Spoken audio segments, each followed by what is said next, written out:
प्यारे आका सोने आका मेरे आका सोने आका प्यारे आका सोने आका मेरे आका सोने ാണ് വടകര മുഹമ്മദ് ഹാജി തങ്ങൾ ഉപ്പാപ്പ ഔലിയാക്കളിൽ കമാലിയത്ത് അഥവാ പരിപൂർണത നേടിയ മഹാനായിരുന്നു.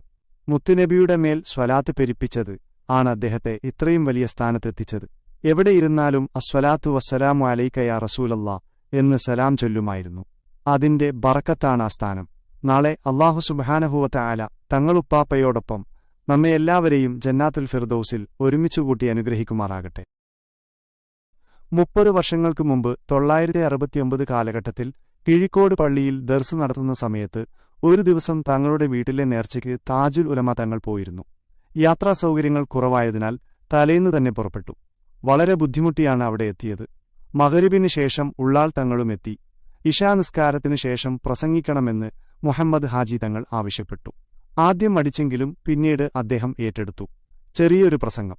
സാധാരണയായി മഹാന്മാരെ സന്ദർശിക്കുമ്പോൾ പൊതുജനങ്ങൾ ഭൗതിക കാര്യങ്ങളിലാണ് താൽപര്യം കാണിക്കാറ്. എന്നാൽ യാഥാർത്ഥ്യത്തിൽ നമ്മുടെ ലക്ഷ്യം മുഅ്മിനായ സജ്ജനങ്ങളോടൊപ്പം സ്വർഗം പോവുകയായിരിക്കണം. പ്രസംഗം കഴിഞ്ഞപ്പോൾ ചിരിച്ചുകൊണ്ട് മുഹമ്മദ് ഹാജി തങ്ങൾ പറഞ്ഞു, ഉള്ളാൾ തങ്ങൾക്ക് സ്വർഗമുണ്ട്, പിന്നെന്തിനാണ് എന്റെ മുന്നിൽ വെച്ച് ചോദിക്കുന്നത്? ഉള്ളാൾ തങ്ങൾ മറുപടി പറഞ്ഞു, എന്റെ കൂടെയുള്ളവർക്ക് അത് ലഭിക്കണം. അപ്പോൾ മുഹമ്മദ് ഹാജി തങ്ങൾ പറഞ്ഞു, എന്നാൽ നിങ്ങളുടെ കൂടെയുള്ളവർക്ക് സ്വർഗമുണ്ട്.